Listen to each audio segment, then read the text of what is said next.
Hoy quiero compartirles sobre el libro del Éxodo, un libro muy interesante porque nos va a narrar el peregrinar y las dificultades del pueblo de Israel.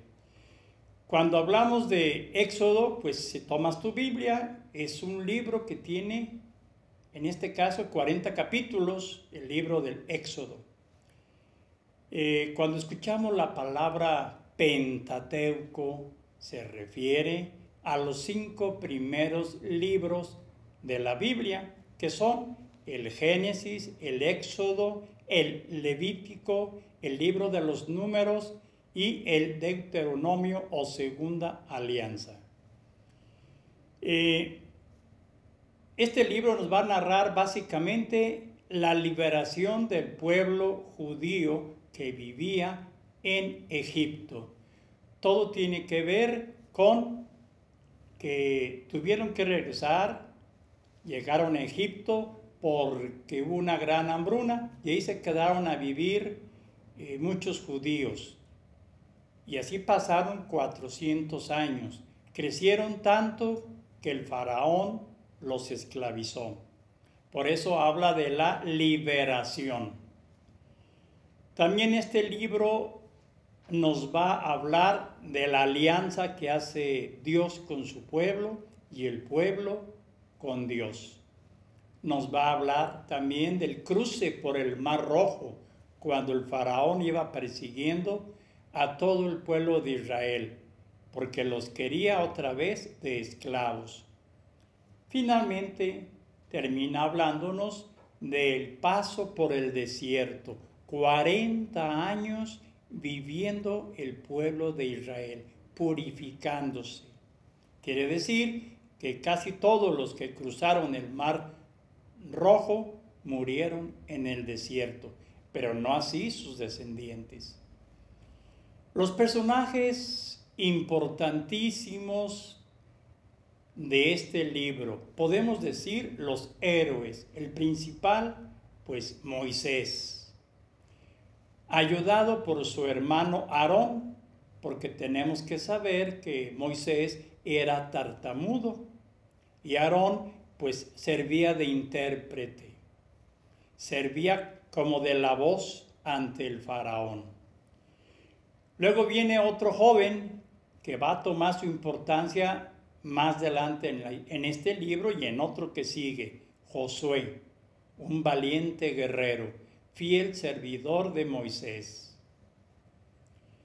Pero luego vemos el antagonista, que es el faraón de Egipto, un hombre poderoso, pero terco. Se arrepentía por momentitos y luego con más coraje, más decisión decía, no, mejor siempre no, que se queden de esclavos. Y vamos a ver la trama del pueblo y el faraón. Y nos vamos a dar cuenta de, ya en el desierto, lo que es la tienda del encuentro, el lugar sagrado donde Moisés cara a cara hablaba con Dios. La gente no entraba, guardaba su distancia cuando quería ir a orar o a pedirle algo a Dios. Pero vamos a ver más que nada las 10 plagas de Egipto. Egipto sufrió muchísimo por la terquedad del faraón. La primera que conocemos, el agua del río Nilo, tan caudalosa, tan llena de nutrientes, se convirtió en sangre.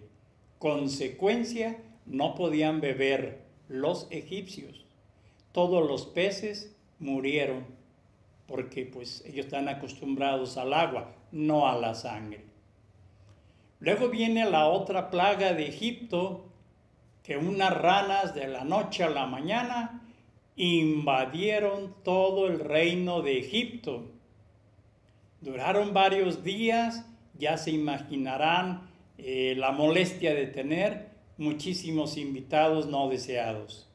Donde quiera andaban pisando ranas y hasta que no tuvo más remedio que el faraón decirle a Moisés, pídele a tu Dios que ya se vayan.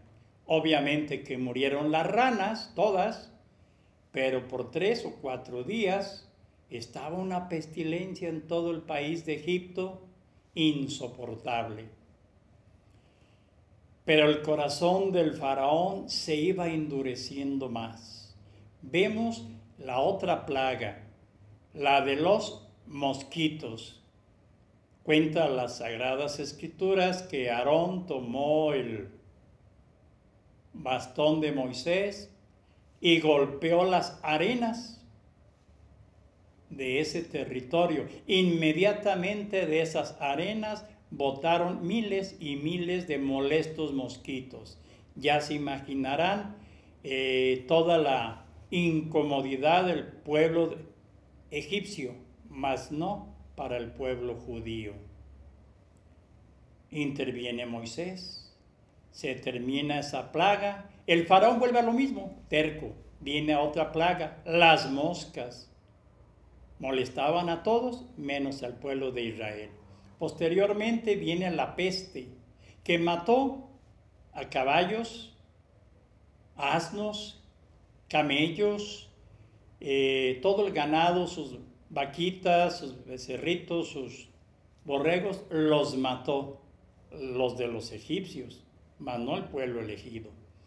Luego viene las úlceras, causa de que cayó ceniza, o mejor dicho, Moisés arrojó cenizas al viento y eso causó úlceras. Hay quien dice que fue por culpa del que explotó un volcán allá cerca del mar Mediterráneo. Posteriormente viene una tormenta y granizo que destruyó todos los cultivos del pueblo egipcio. Sin embargo, el faraón no hacía caso. Luego vienen las langostas que llegaron, invaden Egipto y por 24 horas destruyeron todo lo que se podía haber cultivado. Posteriormente vienen las tinieblas, 3 días de oscuridad completa. Pero, cosa curiosa, en la región de Gosén, que está cerca del Mar Rojo, donde habitaba el pueblo hebreo, allí no había tinieblas. Era de día, el sol alumbraba. Era de noche, la luna alumbraba. Finalmente viene la plaga de los primogénitos. Esta fue la gota que derramó el vaso. Murieron los primogénitos de los egipcios, incluyendo los animalitos también. Posteriormente vemos que para que el ángel de la muerte no acabara con los primogénitos también del pueblo de Israel, pues por órdenes de Dios, Moisés les dice a su pueblo que maten un corderito, lo coman de pie, con panes ácimos y que la sangre del corderito arriba de su casa para que el ángel no llegara ahí. Y finalmente, pues obviamente es el cruce por el Mar Rojo, donde se salvan y van a llegar no a la tierra prometida, sino van a llegar al desierto. Pero eso ya va a ser parte de otro libro, pero también es parte de este. ¿Cómo es que se encuentran con un sinfín de problemas? El agua amarga, no podían beberla. Moisés arrojó unas hierbas y el agua recuperó el buen sabor y se podía beber. Y lo que más nos emociona, el maná y las codornices. Ese maná que amanecía todos los días temprano, lo recolectaban. Pero si alguien tomaba de más, aquello que guardaban para otro día se podría, se engusanaba. Y las codornices que venían cruzando el mar Mediterráneo y pasaban por ahí todas cansadas, agotadas, fácilmente proveían de carne. Dios había dispuesto todo maravillosamente. Podemos también platicar un poquitito sobre otro milagro sin el cual hubiese muerto el pueblo elegido de Dios, la roca. ¿Sí? Esa roca que produjo agua, de una roca brotó agua. El pueblo estaba renegando de agua, sin embargo, Dios le dice a Moisés, toma tu bastón, golpéalo, golpea la roca y saldrá un manantial. Y así lo hizo Moisés. Lo hizo 2 veces y golpeó porque dudó. Eso fue el motivo de que Moisés no entrara a la tierra prometida.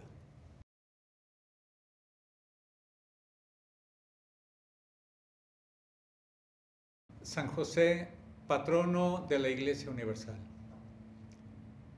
En el año de 1870, un 8 de diciembre, Su Santidad el Beato Papa Pío IX, mediante un decreto pontificio, promulgó el decreto Quemadmodum Deus, donde declaró a San José patrono de la Iglesia Universal. Llegó exactamente un día después de un momento histórico y trágico para la Iglesia y para Italia. Se dio la toma de Roma un día antes, se dio la terminación abrupta del Concilio Vaticano I y se le quitaron los poderes temporales al Papa en turno. Eran momentos muy críticos que vivía la Iglesia y en ese momento el Papa Pío IX decretó a San José como patrón universal de la Iglesia. Lo necesitaba realmente. Invocarlo y aclamarlo universalmente como su patrón universal, que protegiera a la Iglesia en ese momento. Pero ¿de dónde viene esta historia? Esta historia tiene un comienzo muy bonito y muy interesante. El padre Juan José Lataste, francés, nacido en el año de 1834, muerto en el año de 1867-68. Este sacerdote que en un principio quiso ser casado, después renunció a esa vida, nunca se casó, se hizo sacerdote, se hizo dominico, un apóstol y un sacerdote muy fervoroso. Él, después de haber sido ordenado sacerdote, empezó a trabajar con las mujeres de la cárcel y fundó la congregación de hermanas dominicas de Betania, dedicado especialmente a todas las mujeres que habían sido presas o habían estado en la cárcel por algún delito que habían cometido, y las empezó a integrar en una comunidad. Este sacerdote santo escribió una carta muy importante al Papa Pío IX. Cuando la Iglesia en el mundo, obispos, sacerdotes, gente en general, pedían al Papa que nombrara a San José como patrón universal de la Iglesia, este sacerdote mandó una carta. La escribió donde le decía a su santidad y le pedía y le rogaba que de favor nombrara por fin a San José como patrono de la Iglesia Universal. Pero además, lo que más conmovió al Papa Pío IX, al Beato Papa Pío IX, fue la manera en cómo él escribió la carta. Él dijo: he ofrecido mi vida a Dios para que se pueda lograr el patrocinio universal de San José en la Iglesia. Y providencialmente, un año antes de haberse dado este dogma, en el año de 1869 muere. Este hombre logró tocar el corazón del Papa Pío IX, donde él se dio cuenta y en una ocasión exclamó, público abierto, dice: recibí muchas cartas, todas pidiéndome este deseo sobre el patronazgo de San José, pero ninguna carta, nadie me había dicho que había ofrecido su vida para que se lograra. A raíz de esto, y en vista de lo que estaba viviendo la Iglesia en este momento, el Papa tomó esta gran determinación: nombrar a San José como patrono de la Iglesia Universal en ese documento Quemadmodum Deus, 1870. A raíz de ahí, todos los papas posteriores, León XIII, Pío X, San Pío X, Benedicto XV, Pío XI, Pío XII, no digamos Juan XXIII, Paulo VI, San Juan Pablo II, todos hasta nuestro querido Papa Francisco han escrito como nunca documentos en favor de este gran santo. San José, patrono universal de la Iglesia Universal. San José, ruega por nosotros.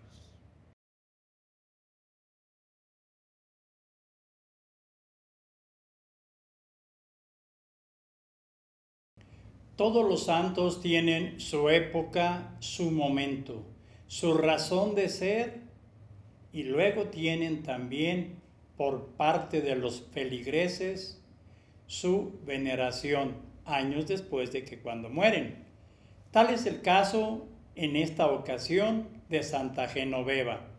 Santa Genoveva fue una santa francesa que vivió en París y sus alrededores. Genoveva fue una jovencita inquieta, temerosa de Dios, entendiendo por temerosa el respeto, no el miedo. Empezó a amar a Jesús, a conocer más a la Virgen María, pensar en los santos, pensar en la voluntad de Dios y su compromiso de ella para con Dios y para con sus semejantes. Por esto fue Genoveva, siendo muy jovencita, antes de los 15 años, a hacer oración con un obispo muy famoso llamado Germano, que al final de ese rato de oración se acercó a Genoveva y muy pastoralmente, yo diría hasta proféticamente, le dijo: tienes que ser santa. Y le llegaron esas palabras a Genoveva hasta lo más profundo de su corazón, como que ese fue el detonante para decidirse: yo también quiero ser santa. Pues resulta que a los 15 años ella decide consagrarse a Dios. No fue a ninguna congregación religiosa, no entró en ningún convento, pero sí se consagró a Dios ante el obispo de París. Y empezó su largo peregrinar de oración, de ayunos, de penitencias, de interceder por el enfermo, por el que tiene algún problema, por el que vive mal. Su vida encontró sentido en la oración, en el ayuno y en la penitencia. Por cierto, ella comía más o menos bien el domingo y los jueves, que comía estos 2 días, pues pan y frijoles. Los demás días solamente algunas verduritas, algunas legumbres y agua. Siempre era muy austera su comida, casi como para morirse. Cuando sus papás fallecieron, pues Genoveva dijo: yo me voy a París a vivir. ¿Con quién? Pues con su madrina. La madrina la aceptó gustosamente y ahí vivió Genoveva. Y allí empezó a mostrar sus dones que Dios ya le había concedido. Le concedió mínimo 2 dones, el de la profecía y el de la sanación. Entendamos que cuando le pedimos a Dios que nos sane, pues si eso nos conviene para nuestra salvación, así sucederá. Si no, Dios deja que la enfermedad continúe, porque piensa sacar un fruto mayor hablando espiritualmente. Pues en París era famosa por esto, por curar enfermos y por hacer profecías. Y resulta que en aquella ciudad de París, en aquella época turbulenta políticamente hablando, París fue asediada por los francos, una tribu también germánica que quería ese territorio para ellos, pero tenían que luchar contra los parisinos, para quedarse con el territorio y para quedarse con la ciudad, que era muy famosa desde aquella época. La gente estaba amurallada, encerrada, y se estaban muriendo de hambre, hasta que Genoveva, acompañada por un grupo de personas, se armaron de valor, tomaron víveres y llegaron hasta el campamento enemigo con el rey Clodoveo y le dijeron que les permitiera llevarles de comer a aquellos moribundos. El rey milagrosamente aceptó ante aquella petición de esa joven valiente y caritativa. Y es más, hasta le dijo, si quieren, atienda a los heridos. Bueno, Genoveva, junto con otras personas que la acompañaban, eso hicieron. Pasó el tiempo y los francos que dominaban ya esa región se vieron también amenazados por otra tribu que venía desde cerca de China, los hunos, con el terrible Atila. Atila era el terror de toda Europa, porque por donde pasaba este general o rey muy famosísimo, todos se acababan, porque mataban y violaban a las mujeres, mataban todo aquel ser humano que se les interponía, saqueaban pueblos, ciudades y hasta echaban sal para que allí no volviera a nacer nada que la gente pudiera comer. Y llega Atila cerca de París, va con la idea de saquear a la famosa París. Pero, ¿qué sucedió? Bueno, Santa Genoveva no se iba a quedar con los brazos cruzados. Invitó al rey, invitó a todo el pueblo de París y sus alrededores a hacer oración, penitencia, ayunos. Y les dijo, Atila no va a invadir París. Y la profecía se cumplió. Inexplicablemente, Atila decide rodear París y olvidarse de esa ciudad. Cambió de planes, porque para Dios todo es posible, gracias a la oración y los sacrificios. Posteriormente vino una terrible hambruna y todos pensaban, vamos a morir muchos de hambre. ¿Qué hace Genoveva? Les profetizó que para tal fecha pasaría por ahí, por París, un barco cargado de muchos sacos de trigo. Llegada la fecha, llegó puntualmente aquel navío y el peligro del hambre desapareció. Pero como nada es para siempre, pues Genoveva murió, la enterraron, pero la gente la veneraba. Y cada vez que tenían un problema, iban a rezarle. Es más, le construyeron un templo a Santa Genoveva y mandan construir una estatua. Y cada vez a lo largo de los años que el pueblo de París o algún otro pueblo aledaño tenían problemas, invocaban a Santa Genoveva y sacaban la estatua del templo y la llevaban hasta la Catedral de París para que Santa Genoveva intercediera y Dios les concediera la solución a ese problema, ya fuese económico o fuese de salud pública. Resulta que en una ocasión el obispo de París dice, llegó la peste, hay que hacer oración y ayunos. Pero al obispo como que no le hicieron caso. Entonces el pueblo decidió trasladar una vez más las reliquias y la estatua de Santa Genoveva y aquella peste desapareció milagrosamente.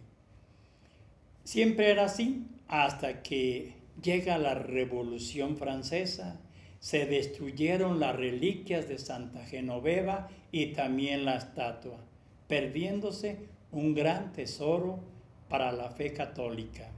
¿Qué nos deja esta santa?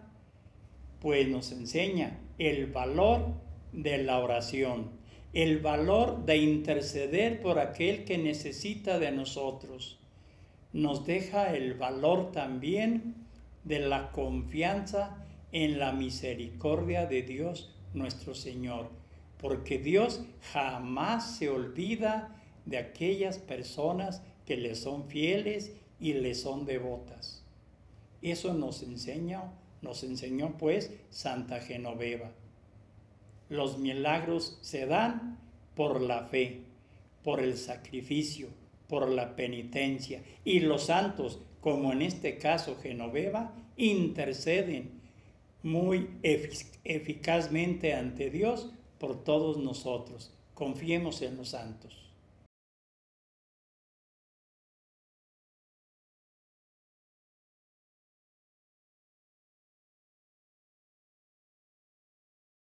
Una lucha digna de una película. En algún lugar de la selva del Amazonas, un grupo de niños presenció esta escena digna de una película. Una mamá volvía con un atado de leña para cocinar el almuerzo. Y al entrar a su ranchito, se encontró con un tigre que se llevaba la canasta donde estaba el hijito de aquella pobre campesina.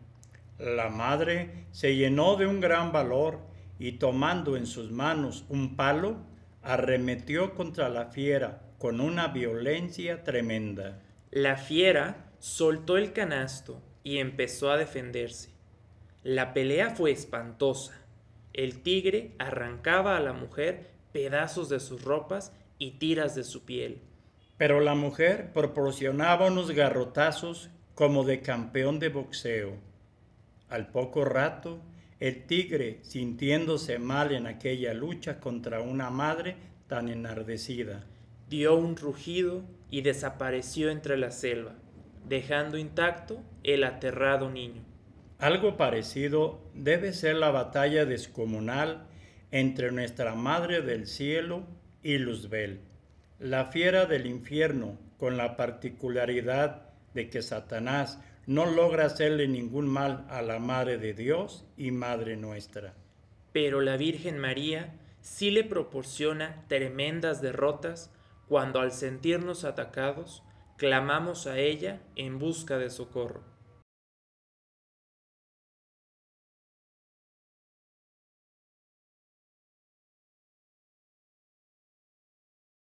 Este sueño de Don Bosco nos hace reflexionar que es importante la oración del rosario, porque el rosario, aunque es una oración sencilla, repetitiva, ahí meditamos los misterios de la vida de Jesús.